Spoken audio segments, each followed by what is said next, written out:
because we have so much of power in our hands. People think we're students, but the youth of this country.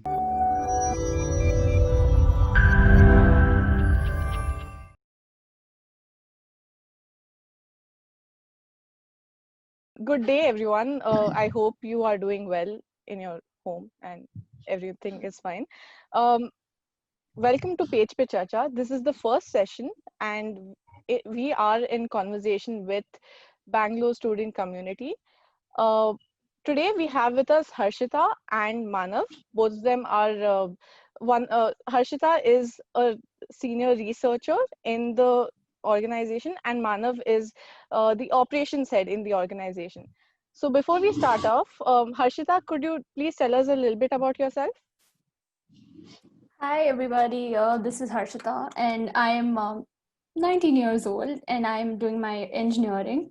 Um, yeah, that's pretty much about me. And yeah, I like to do a lot of social work as such, and that's one reason I joined BSc because I just wanted to do something during this tough times for other people.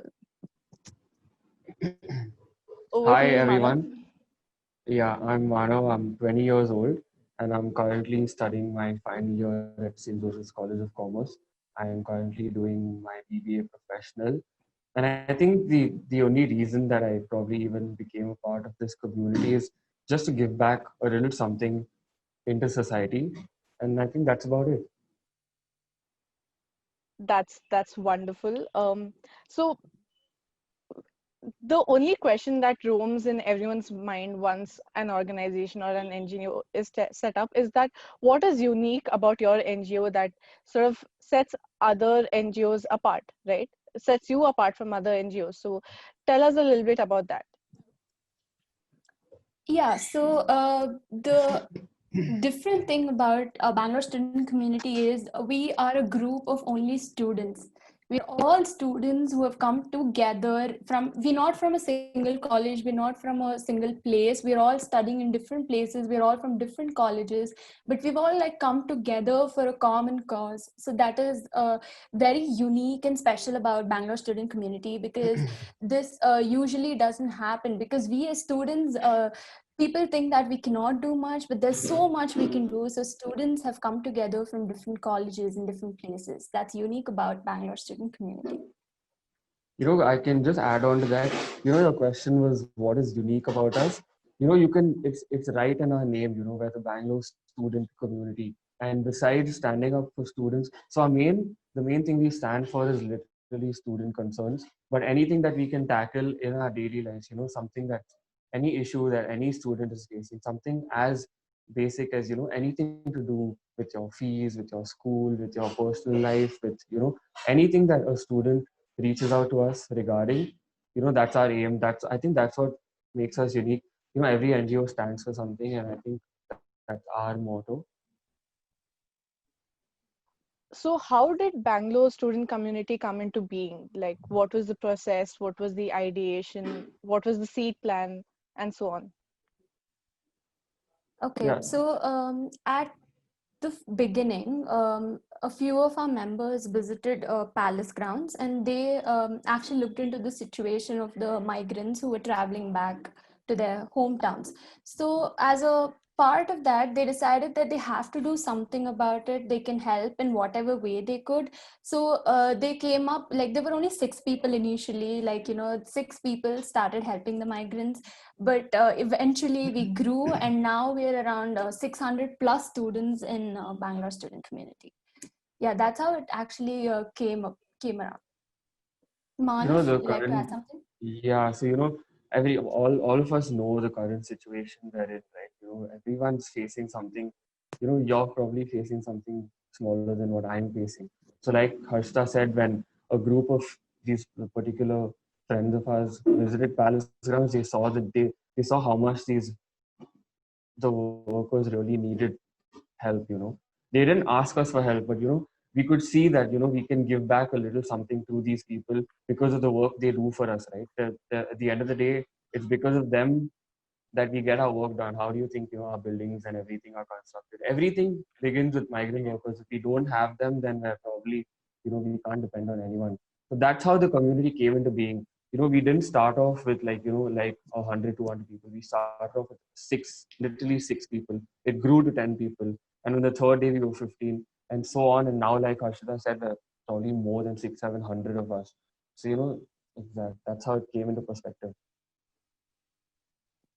So I've been following the Bangalore student community since like the very beginning, and I've seen the first initiative that you guys took about the migrant worker crisis. So since then, Bangalore student community has garnered over 3,000 followers on Instagram, and as you said, more than 600 volunteers. So what was the journey that you guys sort of embarked on to reach to this level? So I can probably give you insight on that.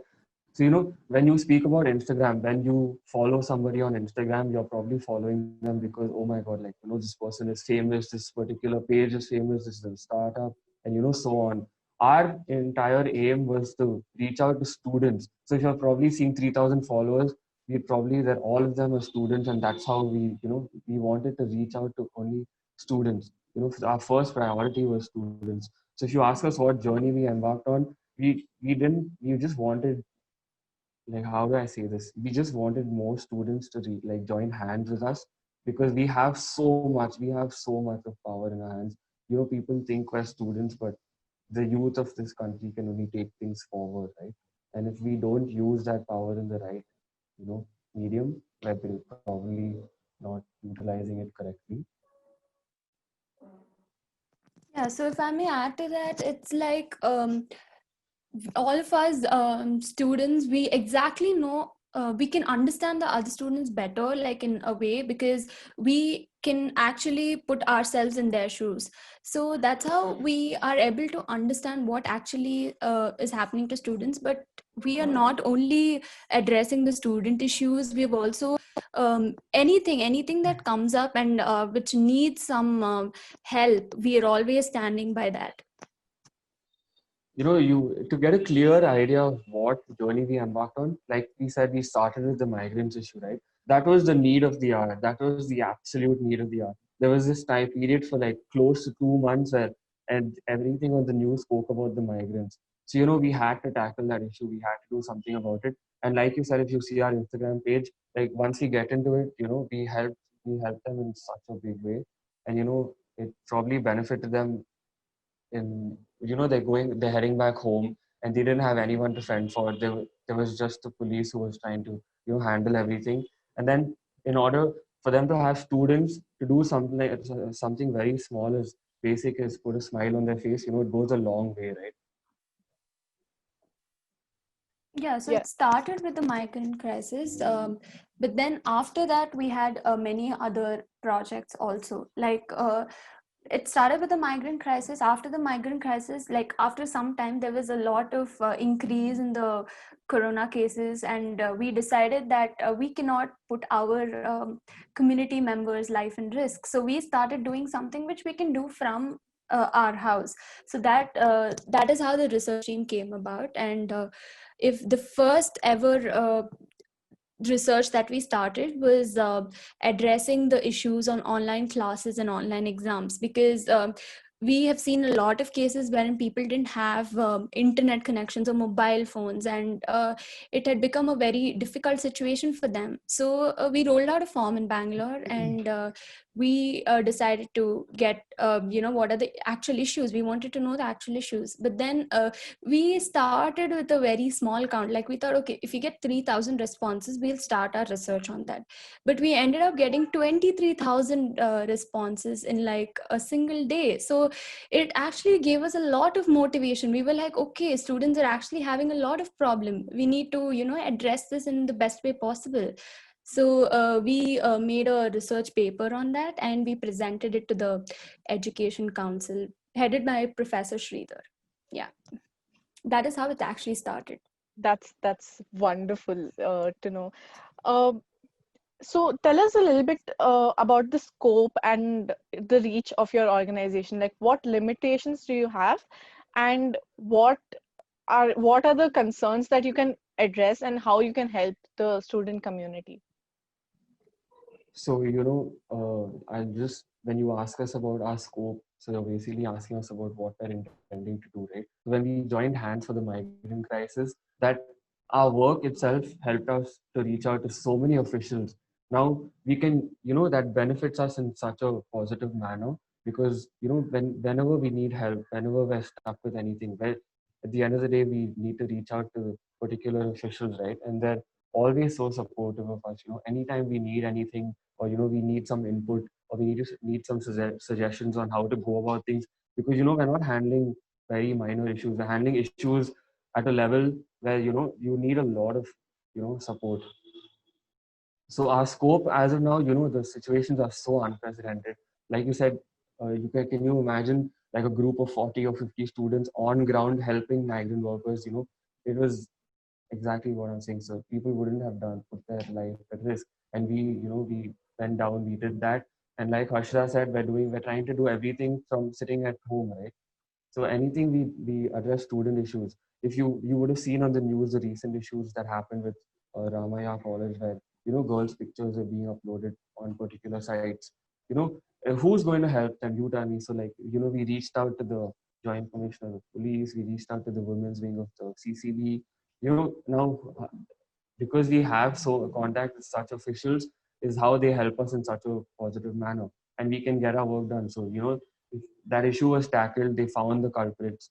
So that's how that. So our scope is basically that issue.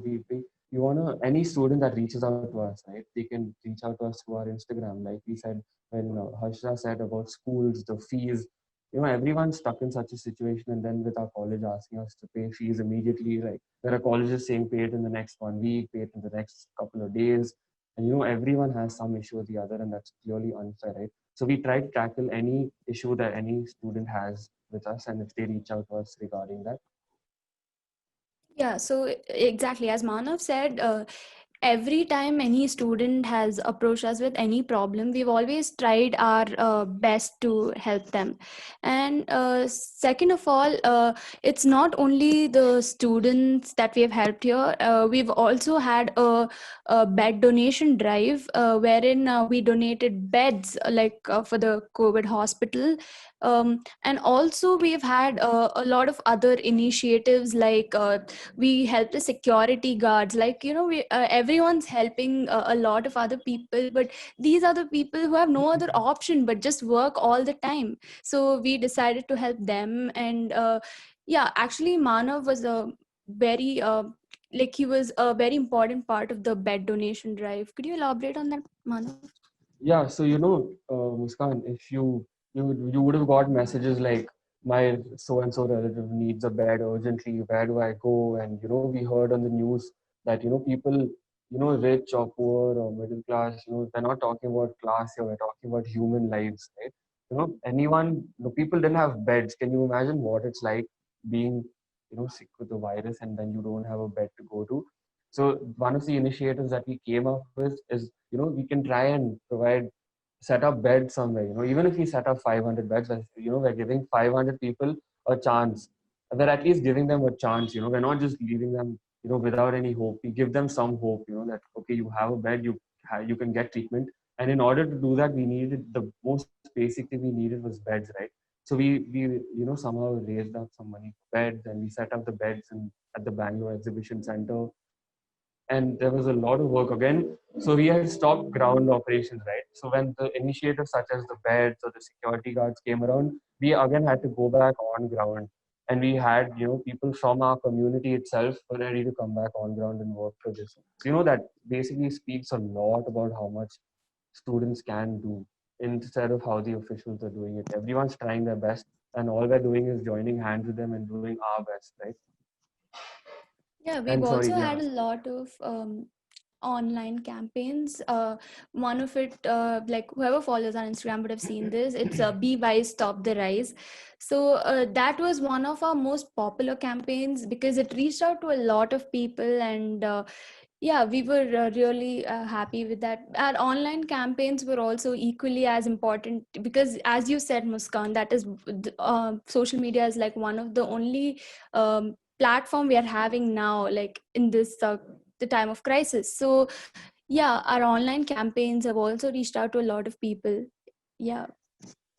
So how many beds did you all manage to set up in the bed donation drive? We had raised close to, after all our calculation, there was close to 5 lakhs we had raised. I think it was a round figure of around 5 to 6 lakhs. And then, obviously we wanted more beds, right? So we got in touch with a few people who could help us with that. And, we got the price down. We arranged quite a lot of beds. Around We, 500, I think, yeah, 530 it was beds. around 5 to 6, yeah, 600 beds that we had raised. That's the least we could do. We could have done more if we could, but we needed the space, right? We tried whatever basic we could do.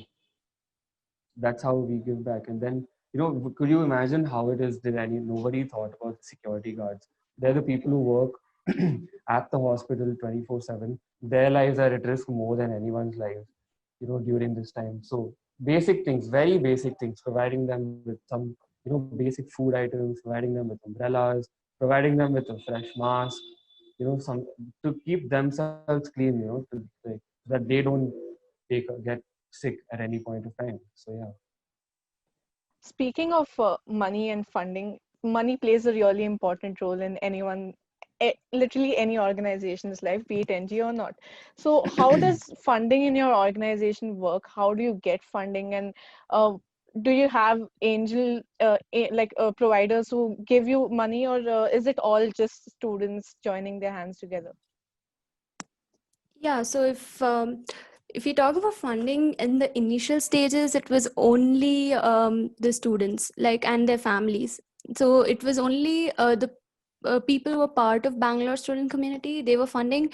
But eventually, when we reached out on our Instagram, to a lot of people, then we started getting messages saying that even we want to donate, how can we do that? So it was now it is mostly we take donations, we take it through like GPay and all the UPI based apps.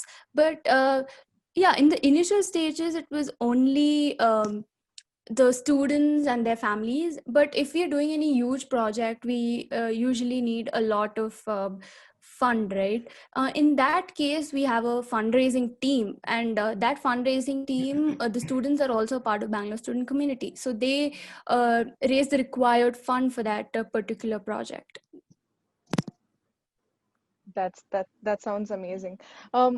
Okay, so now that we have covered the basics, I would like to sort of go in detail as to how groundwork looks like in Bangalore student community, because again, it's really risky and it is quite dangerous, so to say, for students to go out there, and there are many family related restrictions as well for a lot of people. So how do people sort of involve themselves considering such restrictions that we have right now?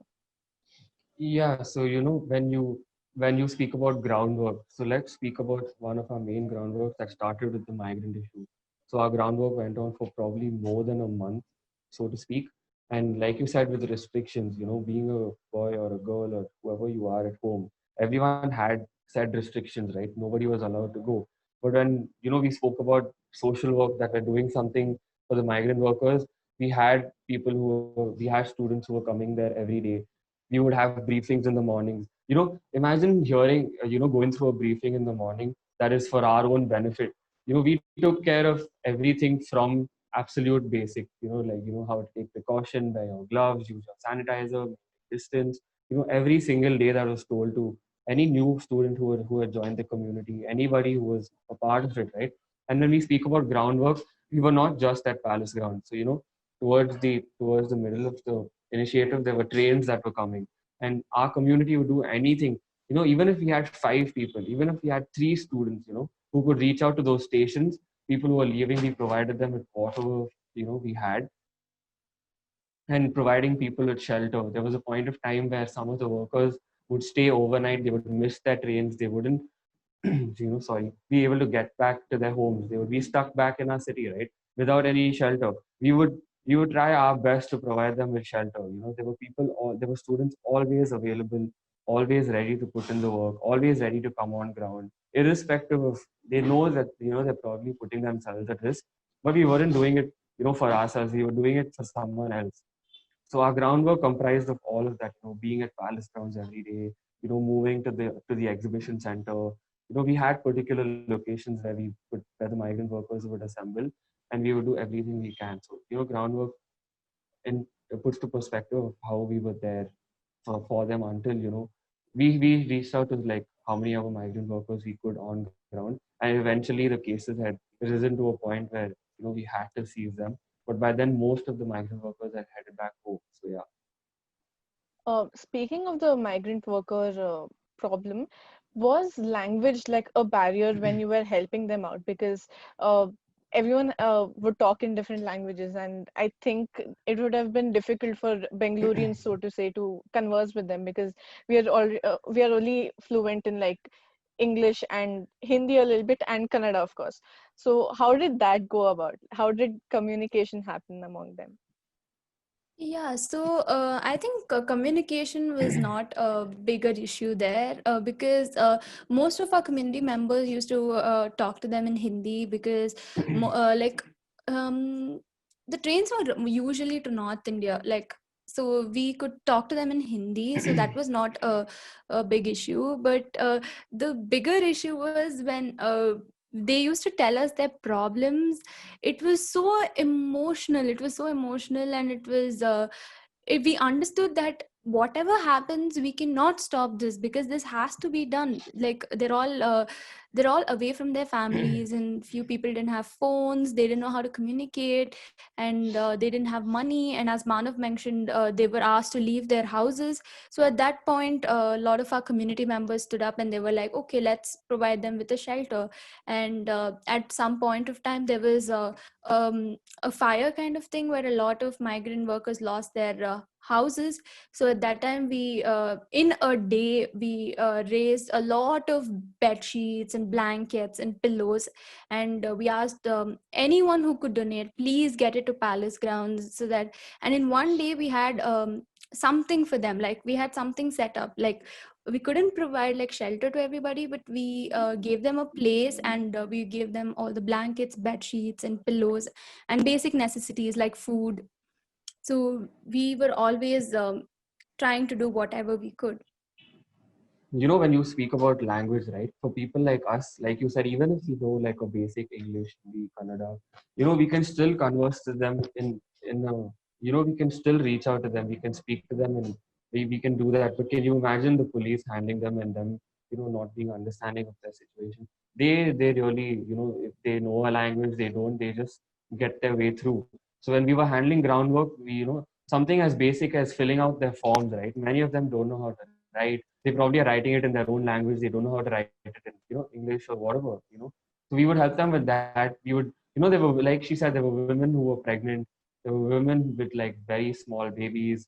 And, no, can you imagine when someone reaches out to you and they, when you're giving out water and someone reaches out to you and says they need an extra bottle? We're all so privileged. We're sitting at the comfort of our homes. We have, a loving family. We have food and shelter. But can you imagine, when you look at it from the outside, it looks like, okay, our students are helping them, whatever. But when you actually come and do the work, something as basic, I know I'm exaggerating, but even as basic as a child coming up to you and you give him something and that makes his day, that's what pulled us there every single day, irrespective of putting our lives at risk. That covers all the groundwork, that covers the language perspective. All that was, I think, very secondary to us. We had to get through that no matter what in order to help them, anything to do Yeah. with them. So, yeah. Absolutely. Like at some point, we realized that we had to give away sanitary napkins to the women because they were having a long way to go. And so we, the women team, came together and we were like, okay, let's start giving sanitary pad, the like sanitary napkins to women too. And then we also started giving out little snack items and stuff so that they can use it in their travel. So we tried whatever we could, and as Manav mentioned, even that one bottle of water you give to someone, and they say thank you to you, and that kind of sets your goal. You're like, yes, we have to do this because they are the people who actually need it. Yeah. And you asked us about even the funding, right? Besides, can you imagine where 700 of us, we can speak to our friends, we can speak to our families. Even if someone gave us something as basic as, every single rupee matters when it comes to us.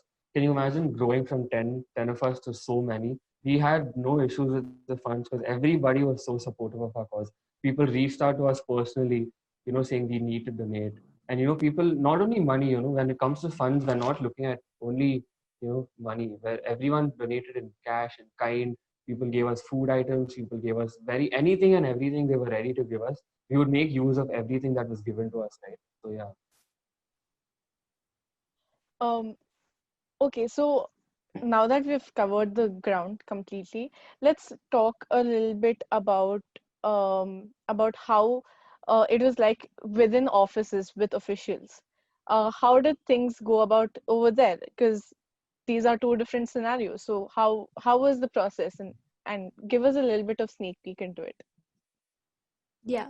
So, in the beginning, when the migrant crisis started, that's when we actually started reaching out to a lot of officials. And I think that was one major initiative of ours, which made us get in touch with a lot of officials. So now we kind of know whom to approach if we have a certain problem.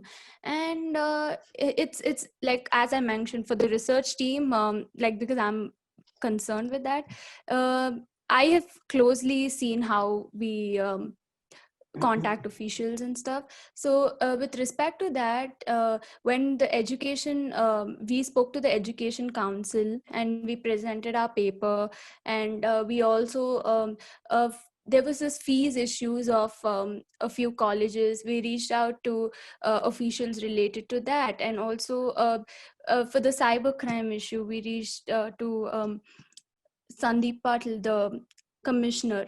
So we kind of know, like, precisely now we know whom to reach for a particular problem. So I think it was all because of the migrant crisis, because we started getting appreciation videos and notes from a lot of officials. So, yeah.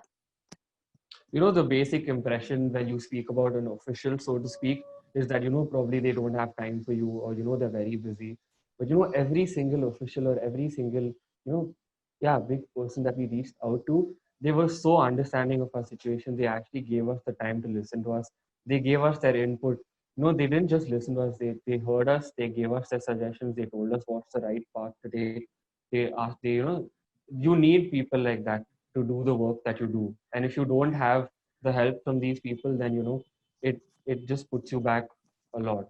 So like she said, all the issues, the students, the fees, the cybercrime, we had an official for every single issue. They really, really helped us out a lot. And that benefited us in many ways. Yeah, so they supported us, first of all, and second, they guided us, and third, whatever they could help, they did that help too. So they were extremely supportive, and they knew what we had to do or what we could do, and yeah, they helped us a lot. Yeah. Uh, so now that everything in the basics is covered like completely, um, I always have this question pestering in my head. Ki, in every single organization, there's some or the other thing that a member would want to change or want to improve upon, right? So, what is that one particular thing that you guys want to change within the organization, or something that the organization can develop upon? Yeah, so if that is what is the question, then we have nothing to change. Basically, we are really happy with how things are going. But there's one thing we want to tell everybody out there. Any student who wants to reach up to us and join us, you're always welcome, because we are looking for a bigger base. Like, we have 600 plus students now. We want to increase our circle, and any student who wants to do anything for the society can join us at any point of time. Yeah. Like you said, any member would want to change something. All of our groups and all of our portals, we try to get a bigger reach through online platforms, through social media. And anyone who has any concern, they don't need to ask us. We're open to any suggestion. We're open to any issue anyone's facing. Like we said, So if anyone has anything, they just put it forward and we look into it, right? And if you speak about change, let's speak about change in a positive manner. Like Harshra said, the only thing, we kept saying this throughout this interview, that we have a lot of power. We're the youth of this country. We can, if we want, we can get so much done together. Now see, we're just two of us, and if we join hands with you, you're a part of our community, right? So this is how we increase our reach. So from 600, why not 6,000, 16,000, and keep going forward. If every single student in our city joined hands together, and then other students across other cities saw this, can you imagine the amount of issues that we could tackle as a country, being the youth of this country? So that's the only change I would, we as a community would like to bring about.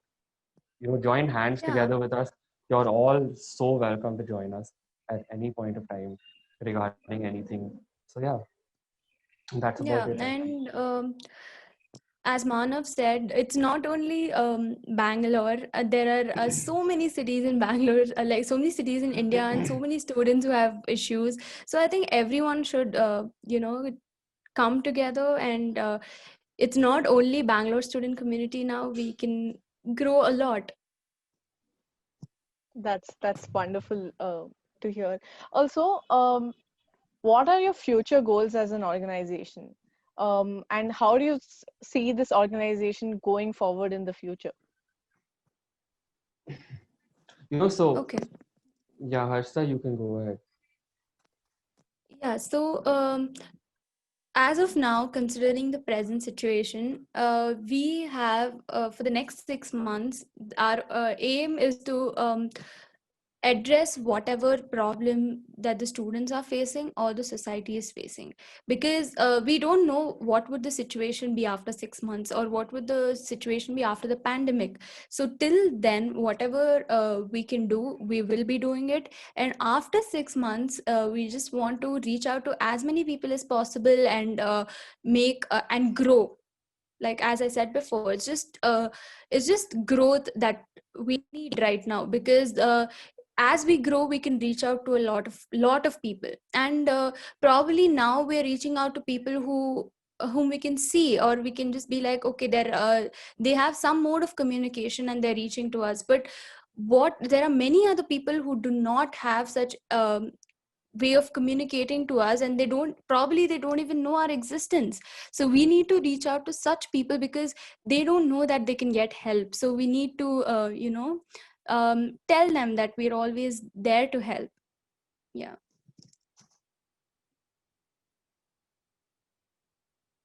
Manav, you're on mute. Yeah, sorry. If we weren't in between such a pandemic, we would have probably, tomorrow is, unsure at such an unprecedented time. So what we've done is we're trying to tackle issues on an everyday basis. We've set up a plan for the next 6 to 8 months. We're going to tackle that, and then we're going to move forward as, with the flow, right? Because if we make plans, supposing for next year, you don't know what's going to happen next year with how the current situation is going on. So we tackle student issues, we tackle anything to do with society, anything basic that we can do. So that's our plan. Like Harshra said, when you speak about development, when you speak about growth, the only way we can grow and develop ourselves is to reach out to people who don't even know about us, people who know about us, everyone, every single student, every single student living in any corner of the city, and each and every person. So that's how we grow as a community. Uh, that was a really insightful conversation, to say the very least, in fact. Thank you for joining us on this episode of Page Pe Charcha. Anything that you'd like to appeal and say to the audience that we are going to cater to? Yeah, so it's just a small thing we want to say. As a community, we can do a lot, but as individuals, we can do a little too. So I urge all the people who are watching here to do whatever you can do for the society. And if not, I urge everyone to join us, because as a community, we can do a lot for the society. Yeah. Yeah, so if at all there are restrictions at this point of time, right? Like you said, people have restrictions. It's not open, for you to, someone's parents might not let them, or if you can't reach out to us, do your bit. You don't need to prove it to anybody. As long as you're even helping one person today and you help 3 people tomorrow, you're doing a very, you're contributing a huge lot to the society. So that's all. As a community, that's all we can hope for. That everyone's doing their basic. Not only human beings. We forgot to even put it into perspective about there was this initiative where we helped street stray dogs and anyone on the road. So all these dogs on the road, and we put out water, and we fixed bowls over there. We put out water for them. So, that's how basic we look down at. So if you can do your bit, that would like go a long way. That's amazing. Thank you for joining us on this session of Page Pe Charcha. We will also list down all the ways in which you can help the Bangalore student community in our next slide. Please do help them out in any way possible, because they are doing a wonderful job, and I've seen them doing a wonderful job from the beginning of the organization. Until the next session, see you guys. Thank you so much for having Thank you us. so much for having us. Yeah.